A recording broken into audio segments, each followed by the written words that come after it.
Un jour, dans un futur proche. Les événements d'aujourd'hui sont sans précédent. Les rivières et les courants menacent de ravager le pays et des milliers de personnes sont toujours sans électricité à la suite d'horribles tornades.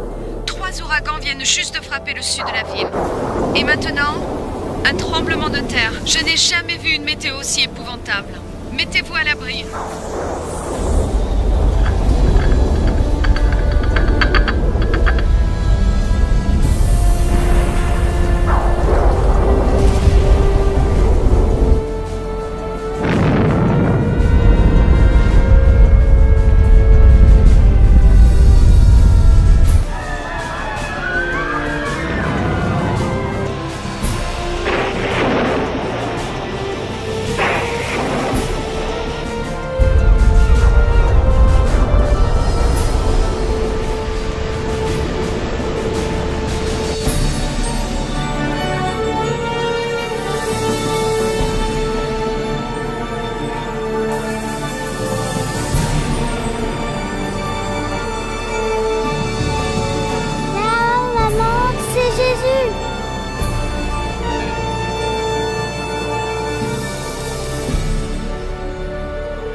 Les livres de prophéties bibliques sont longtemps restés imprégnés de mystères.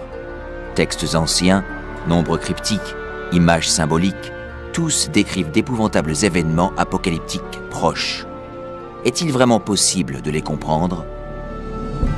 Qu'est la marque de la bête? Serait-ce, comme certains le prétendent, une puce implantée sous la peau?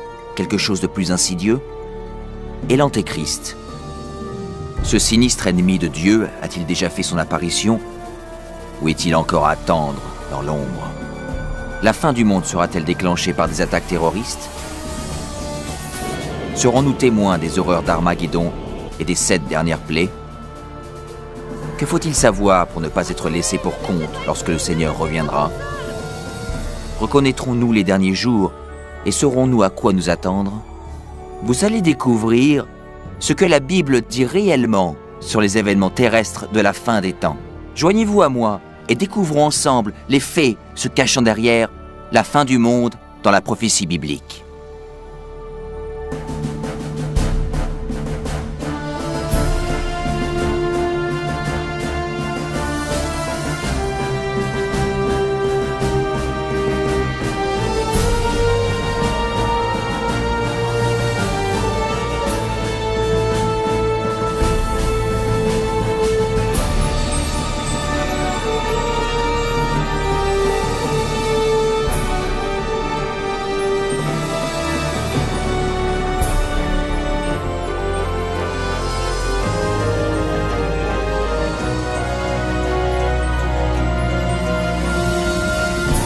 Les derniers événements de la prophétie biblique.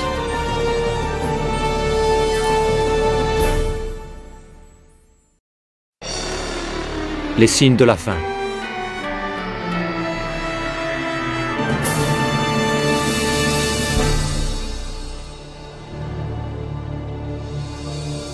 Toi, Daniel, tiens secrète ces paroles et scelle le livre jusqu'au temps de la fin. Plusieurs alors le liront, et la connaissance augmentera. La fin du monde, cela arrivera-t-il vraiment? Si oui, quand? C'est l'une des questions les plus importantes et mystérieuses de tous les temps. Le prophète Daniel a clairement prédit que juste avant la fin du monde, nous serions témoins d'un enrichissement considérable de la connaissance. Est-ce arrivé? Prenons par exemple les moyens de transport. Durant 60 siècles, l'homme ne pouvait pas voyager plus vite qu'à cheval. Désormais, les voyages qui auparavant nécessitaient des mois se font en quelques minutes. En une génération, la révolution informatique a apporté des changements époustouflants que nos ancêtres n'auraient jamais imaginés. Mais une interprétation plus exacte de ce verset serait ces enrichissements de la connaissance des livres prophétiques, et ce qui était prédit est également arrivé. Mais les récits de Daniel ne sont pas les seuls qui parlent des événements des derniers jours. Que peut-il se cacher dans les anciens textes des Écritures? Vous entendrez parler de guerre et de bruit de guerre. Gardez-vous d'être troublés, car il faut que ces choses arrivent. Mais ce ne sera pas encore la fin. Et il y aura, en divers lieux, des famines et des tremblements de terre. Tout cela ne sera que le commencement des douleurs. En regardant autour de nous, force est de constater que les puissances politiques et naturelles ont fait de ce monde moderne un endroit de plus en plus dangereux. Pensez-y. Au cours des 100 dernières années, le monde a dû essuyer 2 guerres mondiales et de nombreux autres conflits majeurs, sans parler de la montée du terrorisme international. À ajouter à cela l'augmentation de catastrophes naturelles mortelles, tremblements de terre, incendies, inondations, tornades et dérèglements climatiques. Tout cela ravageant notre planète. Étonnamment, l'apôtre Jean avait prédit un autre signe de la fin des temps, la capacité de l'homme à détruire la planète. Dans l'Apocalypse chapitre 11 verset 18, il est dit que le jour viendra où Dieu détruira ceux qui détruisent la terre. Il est évident que cette prophétie s'est vraiment réalisée. Durant des siècles, l'homme ne pouvait que lancer des flèches enflammées ou tirer des boulets de canon. Nous possédons désormais des armes dévastatrices, pouvant anéantir la vie sur cette planète. En réalité, Jésus avait même prédit que si son arrivée était repoussée, aucun être ne survivrait. Le Christ nous avait prévenu que nous aurions à faire face à tous ces dangers, mais que ceci ne serait que le début de la fin. Est-il possible que la fin du monde soit réellement déclenchée par l'humanité? Sache que dans les derniers jours, il y aura des temps difficiles, car les hommes seront égoïstes, amis de l'argent, fanfarons, hautains, blasphémateurs, rebelles à leurs parents, ingrats, irreligieux, insensibles, déloyaux, calomniateurs, intempérants, cruels, ennemis des gens de bien. Quiconque ayant vécu durant les dernières décennies ne peut nier la chute libre de la morale dans notre société moderne. Chaque génération repousse les limites d'une conduite acceptable. Chaque nouvelle génération évolue donc dans un contexte moins moral que la précédente. Malheureusement, cette tendance semble inexorable. À l'époque de Noé, la décadence conduisait à la destruction avec le déluge. Au temps de Lot, la dépravation perverse de Sodome et Gomorrhe conduisit à la destruction de ces cités par le feu divin. Ce qui arriva du temps de Lot arrivera pareillement. Les hommes mangeaient, buvaient, achetaient, vendaient, plantaient, bâtissaient. Mais le jour où Lot sortit de Sodome, une pluie de feu et de soufre tomba du ciel et les fit tous périr. Il en sera de même le jour où le Fils de l'homme paraîtra. Est-il possible qu'aujourd'hui, la perversion et l'immoralité puissent encore appeler les jugements du ciel? En plus du déclin moral de la société, la Bible prévoit également une montée en flèche du spiritualisme et de l'occultisme dans les derniers jours. Mais l'Esprit dit expressément que dans les derniers temps, quelques-uns abandonneront la foi pour s'attacher à des esprits séducteurs et à des doctrines de démons. La communication avec les morts, longtemps interdite par les Écritures, est maintenant largement acceptée, même dans les églises modernes. Les émissions de télé et les films mettant en scène la sorcellerie et les sciences occultes sont extrêmement populaires, surtout chez les jeunes. Malgré cette immoralité et cet étouffant spiritualisme, la Bible nous enseigne que là où le péché abonde, la grâce surabonde. La promesse qu'a faite Jésus quant à la propagation mondiale de l'Évangile juste avant son retour offre un espoir profond. Cette bonne nouvelle du royaume sera prêchée dans le monde entier pour servir de témoignage à toutes les nations. Alors viendra la fin. La tâche de répandre l'Évangile aux 4 coins de la terre, qui autrefois paraissait insurmontable, devient vite une réalité. Grâce aux missionnaires, aux livres, aux cassettes, aux émissions satellites et à l'Internet, l'évangélisation s'accélère autour du monde. Le message du salut n'a jamais été aussi répandu qu'aujourd'hui. La Bible révèle que nous vivons actuellement les derniers jours de la Terre. L'amélioration de la connaissance, l'instabilité globale, le déclin moral et l'intérêt démesuré pour l'occultisme prouvent que la fin est proche. Les signes de la fin sont bel et bien visibles. Mais il y a plus. La Bible annonce aussi que ce sont ces forces opposées du bien et du mal qui conduiront le monde à la bataille finale d'Armageddon. Bientôt, une crise mondiale encore inconnue plongera la planète entière dans les événements les plus terribles jamais vus encore. Car alors, la détresse sera si grande qu'il n'y en a point eu de pareil depuis le commencement du monde jusqu'à présent, et qu'il n'y en aura jamais. Quelle catastrophe déclenchera cette crise? Et quand aura-t-elle lieu? Se peut-il que ce soit un acte terroriste dévastateur? Un crash économique? Ou même un tremblement de terre, un astéroïde ou autre cataclysme? Une catastrophe chimique ou un fléau biologique mortel? Peut-être un mélange de tous ces désastres. Mais même si la Bible ne révèle pas l'événement précis, elle annonce les scènes dramatiques qui y succéderont. Dans notre rubrique suivante, vous en découvrirez plus sur ces événements renversants, terrifiants, que la majorité des chrétiens ne sont pas prêts à affronter.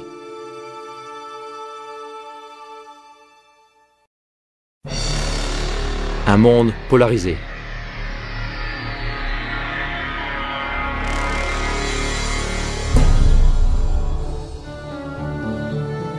Alors que la fin du monde approche, les leaders mondiaux se battent contre les multiples catastrophes. Pendant ce temps, les chrétiens fidèles à Dieu font l'expérience d'un merveilleux élan d'énergie venant du Saint-Esprit.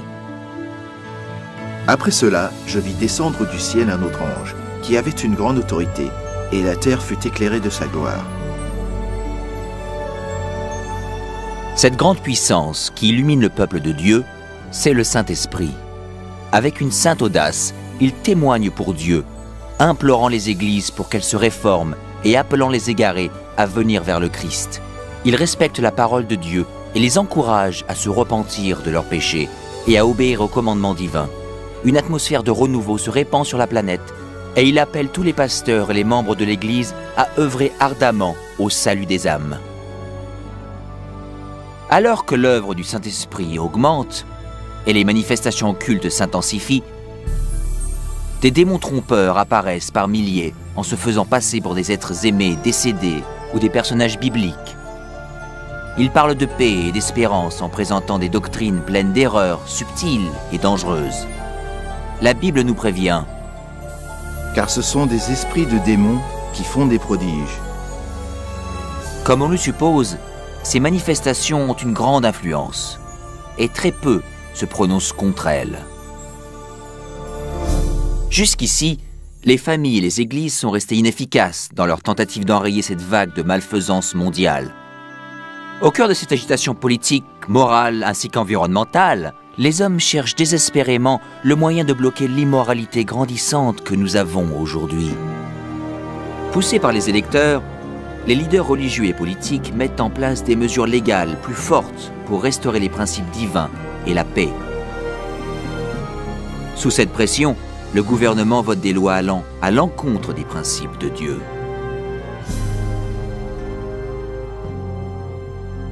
Mais ce n'est pas la première fois dans l'histoire que cela se produit. Rappelez-vous l'histoire de Daniel, chapitre 3, lorsque le roi babylonien Nabuchodonosor ordonna à tout son royaume de se prosterner et d'idolâtrer l'imposante statue qu'il avait faite sculpter. 3 jeunes Hébreux savaient que cet ordre était contraire au 2e commandement concernant l'idolâtrie. Déterminés à rester fidèles à Dieu, ils refusèrent de se prosterner. Le roi les fit jeter dans une fournaise ardente. Mais Dieu intervint miraculeusement et leur sauva la vie. Et il y a également l'histoire de Daniel dans la fosse aux lions, lorsque le roi de Perse proclama une loi interdisant de vénérer tout autre dieu que lui-même durant 30 jours. Daniel savait qu'en obéissant à cette loi, il devait violer le premier commandement de Dieu. il continue à prier Dieu ouvertement et quotidiennement, mettant sa vie en danger. Les ennemis de Daniel rapportèrent ces faits au roi qui, à contre-cœur, fit jeter son fidèle servant dans la fosse aux lions. Dieu manifesta encore son pouvoir et épargna miraculeusement la vie de Daniel. Et de la même manière, l'Apocalypse prédit qu'une force maléfique poussera les gouvernements à mettre en vigueur des lois indiquant comment l'on est censé adorer Dieu. Elles sembleront promouvoir la moralité. En réalité, elles prépareront le monde à accepter la marque de la bête et l'Antichrist. Car il s'élèvera de faux Christ et de faux prophètes. Ils feront de grands prodiges et des miracles, au point de séduire, s'il était possible, même les élus. Alors, dans ces moments de crise, lorsque le monde cherchera désespérément la délivrance et la stabilité mondiale, l'aide apparaîtra sous une forme des plus surprenantes. Partout autour de la planète, on entendra ce cri « Jésus est arrivé, Jésus est revenu ». Un être rayonnant et charismatique se présentera comme le Fils de Dieu.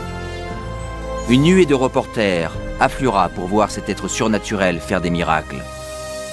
Ils l'entendront répéter les mots prononcés par Jésus dans les Écritures.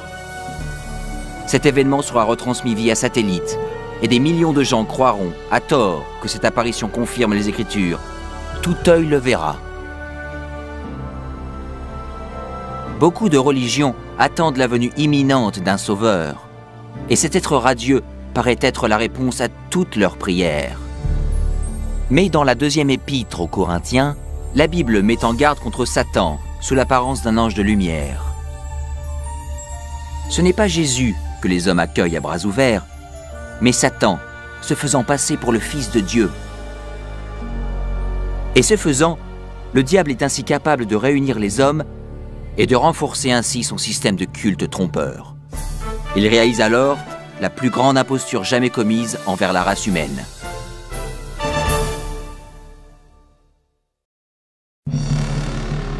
Fin du temps de grâce.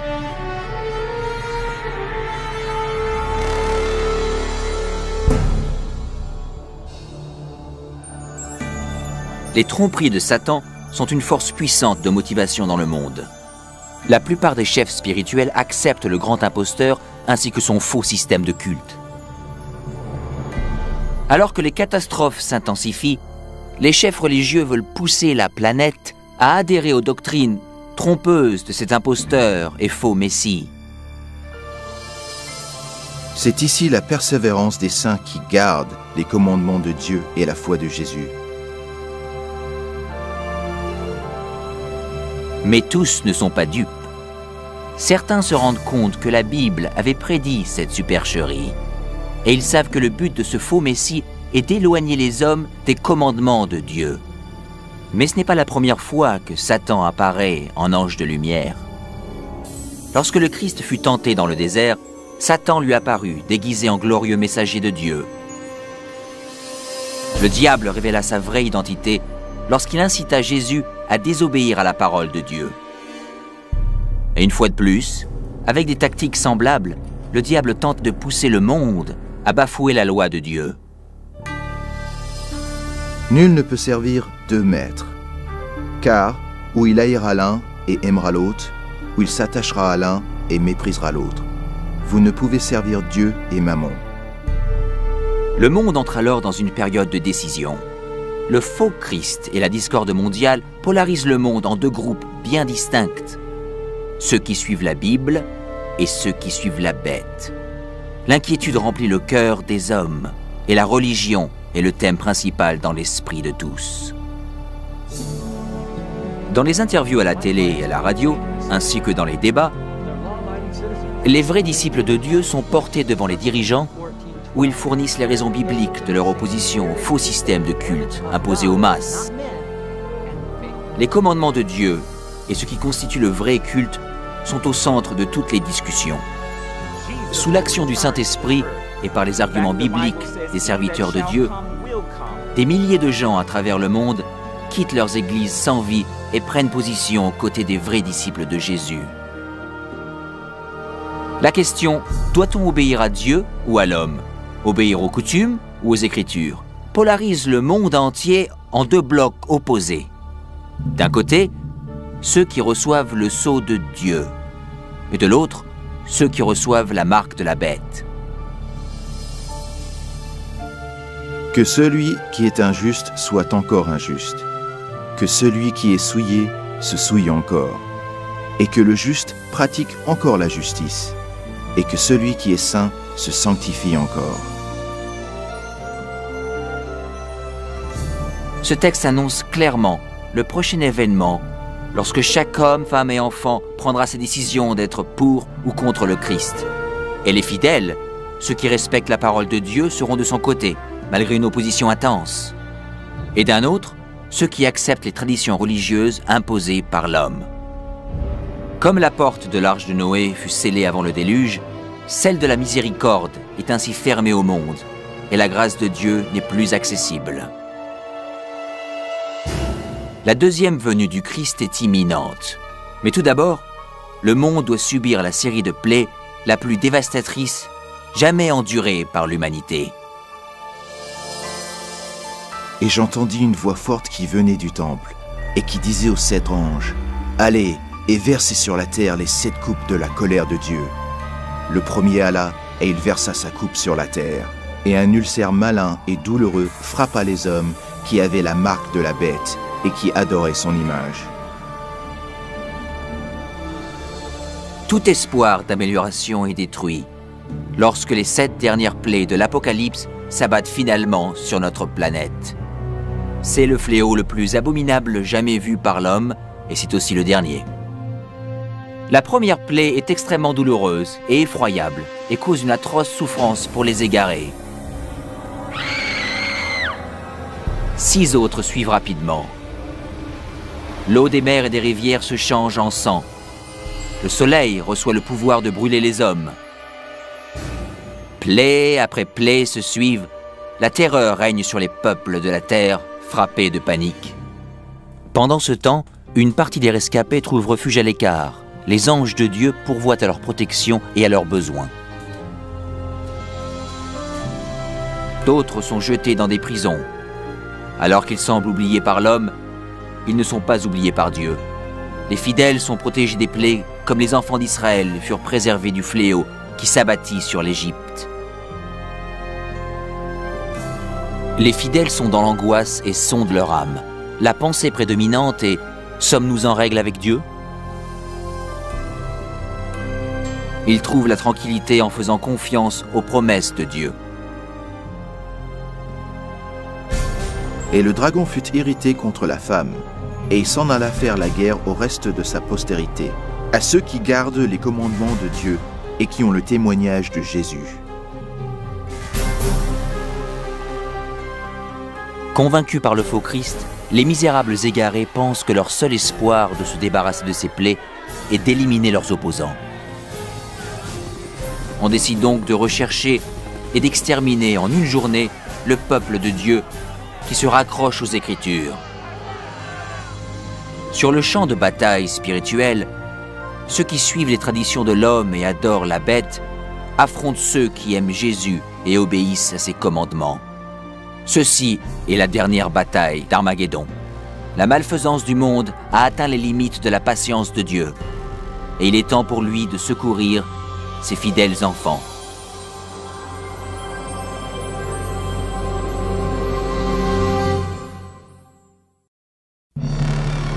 Le retour du roi.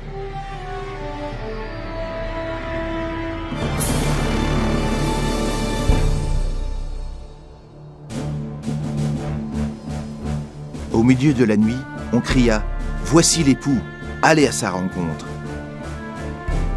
À l'heure la plus obscure, l'espérance tant attendue de tous les temps devient une réalité. La voix autoritaire de Dieu se fait alors entendre. Sans méfait. La voix tonitruante remue les cieux. Un puissant tremblement de terre signale alors l'approche d'une grande armada céleste. Les enfants de Dieu, qui étaient blêmes et hagards, se redressent devant leurs oppresseurs, encerclés par un arc-en-ciel lumineux. Leurs visages resplendissent, car ils savent que leur Rédempteur et ses anges viennent les chercher. Voici, il vient avec les nuées, et tout œil le verra, même ceux qui l'ont percé, et toutes les tribus de la terre se lamenteront à cause de lui. Ce n'est pas un enlèvement secret, comme vous avez dû l'entendre. Toute personne sur Terre assiste à cet événement extraordinaire, et la plupart en sont terrifiés. Les égarés s'enfuient vers les cavernes, tentant en vain de se cacher du roi sacré. Et comme Jésus l'avait promis, les êtres malveillants qui avaient marqué son procès et sa crucifixion sont ressuscités de leur tombe pour le voir arriver dans un nuage de gloire. Car le Seigneur lui-même a un signal donné, à la voix d'un archange et au son de la trompette de Dieu, descendra du ciel, et les morts en Christ ressusciteront premièrement. On entend alors une trompette résonner dans les cieux. Et la voix toute puissante du Sauveur appelle les saints endormis depuis des siècles. Réveillez-vous, vous qui dormez dans la poussière, et levez-vous.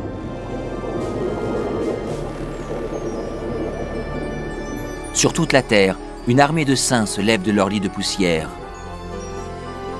Ils apparaissent dans des corps jeunes, glorifiés et immortels, sans aucune trace de maladie ou de défiguration. Ensuite, ceux qui ont traversé la période trouble sont également transformés. Ils reçoivent un nouveau corps, beau et immortel. Les âmes perdues, terrifiées, regardent avec angoisse cette scène surprenante. Ensuite, nous, les vivants, qui serons restés, nous serons tous ensemble enlevés avec eux sur des nuées, à la rencontre du Seigneur dans les airs. Et ainsi, nous serons toujours avec le Seigneur. Les âmes transformées s'élèvent au-dessus de la destruction, laissant le monde en convulsion. Ils rejoignent leur Sauveur parmi les nuées d'anges. La peine, le péché et les souffrances resteront derrière eux. Le voile qui les séparait de leur Seigneur est éliminé pour toujours, et ils contemplent leur Dieu et son divin visage en face à face. Ce que tuera l'Éternel en ce jour seront étendus d'un bout à l'autre de la terre. Ils ne seront ni pleurés, ni recueillis, ni enterrés. Ils seront comme du fumier sur la terre.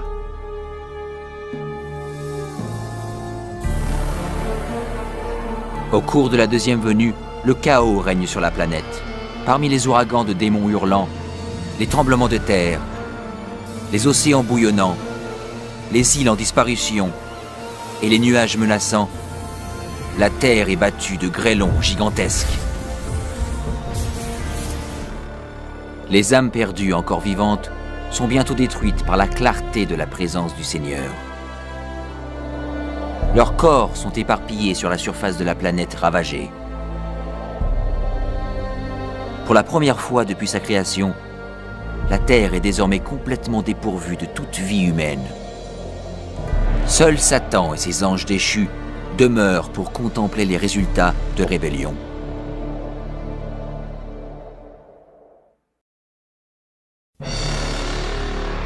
Le millénium,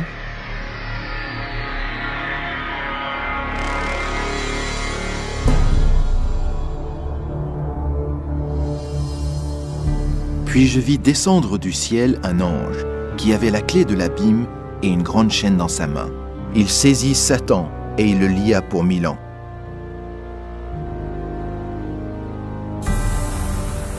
Entourés par le monde qu'ils ont ruiné, Satan et ses anges se retrouvent liés à la Terre pour 1000 années. Ils sont emprisonnés sur cette planète sombre, déserte et abyssale. Seul avec ses démons, Satan doit attendre et méditer sur sa punition future. De tous côtés, il ne voit que villes dévastées, forêts brûlées et eaux desséchées, terribles conséquences de sa guerre contre le ciel. Coincé dans un vaste abîme sans fond avec personne à tenter ou à manipuler, il est misérable.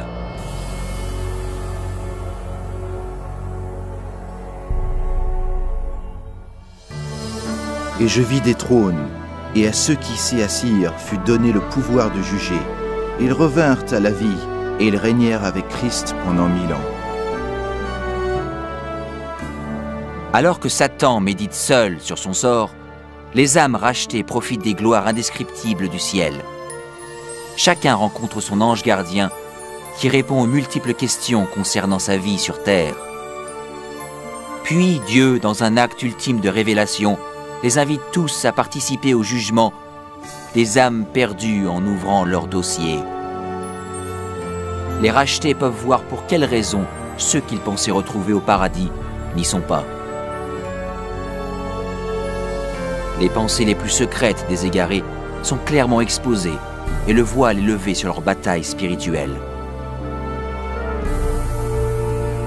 Les actes et motifs des anges déchus sont clairement visibles.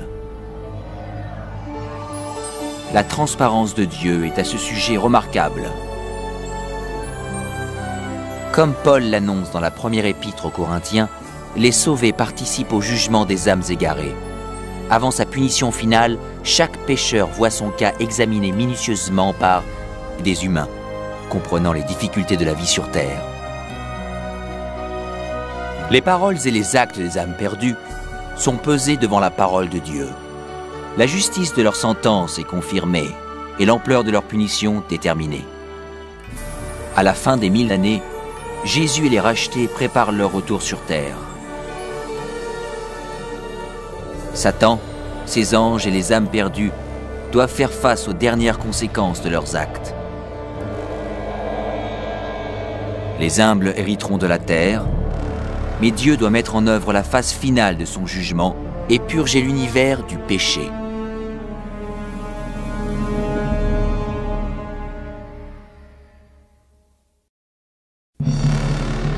La fin du péché.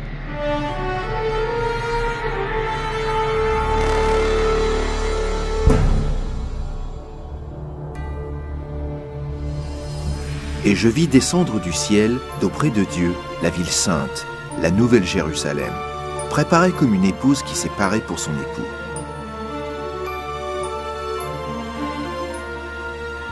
Après ce sabbat de 1000 ans au paradis, le Christ et les rachetés retournent sur terre avec la nouvelle Jérusalem.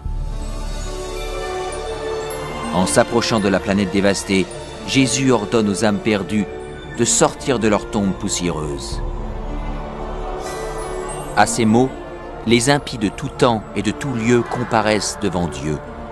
Ces âmes perdues se retrouvent dans le même corps mortel qu'avant leur mort.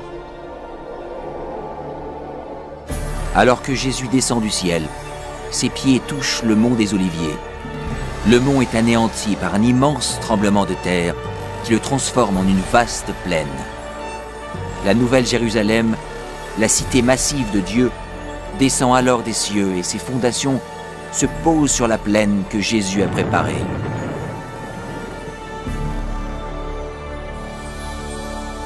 Quand les 1000 ans seront accomplis, Satan sera relâché de sa prison, et il sortira pour séduire les nations, afin de les rassembler pour la guerre.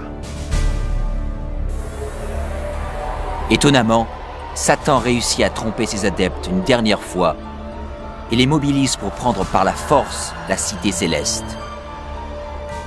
Les généraux et les militaires se préparent pour cette bataille épique.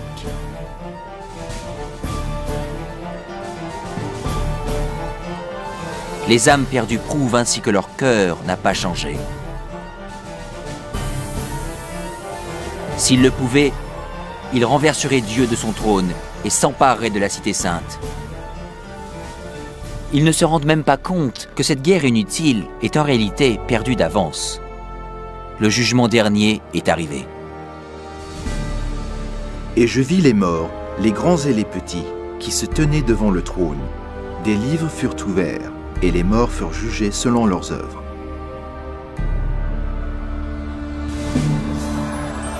Le Seigneur apparaît alors sur son trône glorieux, au-dessus de la cité. Tous les plans de guerre des âmes malveillantes sont stoppés immédiatement. En contemplant le visage de Dieu, les insensés prennent douloureusement conscience de tous les péchés qu'ils ont commis. Ils se rappellent chaque instant où ils ont tait leur conscience, où ils se sont éloignés des supplications du Saint-Esprit. Certains pensaient avoir caché avec succès leurs péchés de meurtre, crime ou autres vices. Avec honte, ils comprennent à présent les mots de Jésus que l'on trouve dans Luc, chapitre 12. Il n'y a rien de caché qui ne doive être découvert, ni de secret qui ne doivent être connus. Chacun comprend qu'il a, par son propre choix, rejeté le salut en voyant défiler sous ses yeux le panorama de sa vie. Tragiquement, la paix et la joie de ceux qui habitent dans la cité ne seront jamais les leurs. L'intense désespoir qui les envahit entièrement dépasse tous les mots. Les rebelles ne peuvent nier la justice de Dieu qui les déclare coupables. D'une seule voix, ils s'exclament « Justes et bons sont tes chemins, ô toi, roi des saints !» Et à genoux, ils vénèrent le prince de la vie. Et ils montèrent sur la surface de la terre, et ils investirent le camp des saints et la ville bien-aimée. Mais un feu descendit du ciel et les dévora. L'heure a désormais sonné pour les méchants de faire face aux conséquences irréversibles de leurs actes. Soudain, une pluie de feu et de soufre tombe des cieux. La terre se rompt et le feu jaillit des cavernes. Alors que l'enfer engloutit les âmes perdues, les justes restent sains et saufs dans les portes de la nouvelle Jérusalem. Chaque pécheur est puni en fonction de ses actes. Ceux ayant peu péché sont rapidement détruits, alors que ceux étant coupables de crimes contre l'humanité souffrent plus longtemps. Et Satan, l'instigateur de tous les péchés, est destiné à souffrir encore plus. Pour Dieu, la punition des égarés est vraiment douloureuse, mais c'est sa justice qui le requiert. La peine pour le péché est la mort. Sur la croix, Jésus a souffert de cette punition au nom de tous ceux qui accepteraient son sacrifice. Mais les méchants ont rejeté cette offrande et doivent maintenant payer eux-mêmes l'horrible prix du péché.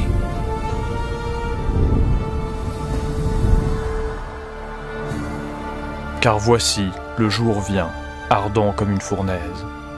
Tous les hautains et tous les méchants seront comme du chaume. Et vous foulerez les méchants, car ils seront comme de la cendre sous la plante de vos pieds. Alors que les dernières braises de la punition refroidissent, les citoyens de l'univers élèvent leur voix et prient Dieu pour que le règne de terreur de Satan soit à jamais terminé.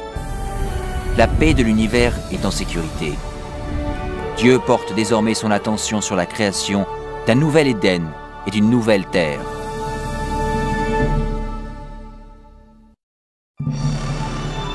Une nouvelle terre.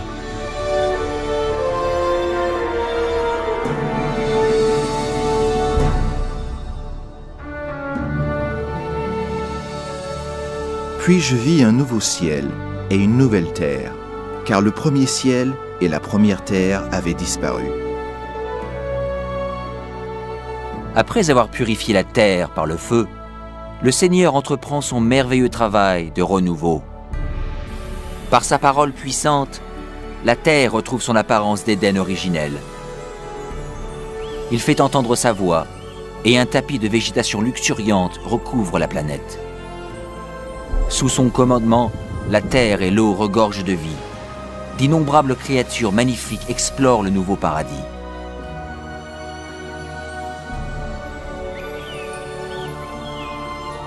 L'atmosphère vivifiante est pure et douce. La terre est le reflet de la création. Il essuiera toute larme de leurs yeux, et la mort ne sera plus, et il n'y aura plus ni deuil, ni cri, ni douleur, car les premières choses ont disparu.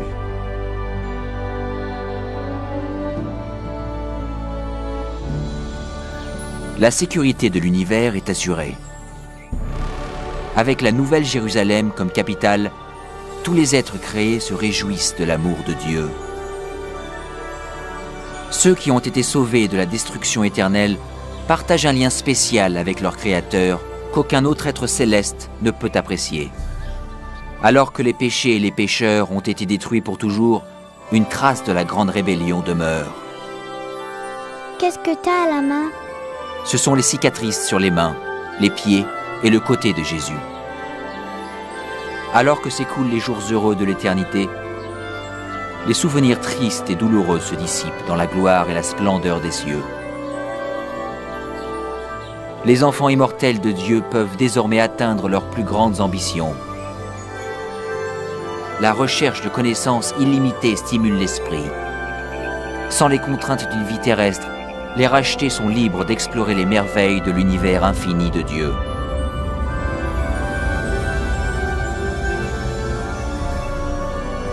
Le ciel est un endroit de paix et d'harmonie parfaite, où l'amour pour Dieu et les autres remplit tous les cœurs. La Bible promet que ce royaume à venir peut être notre éternel foyer.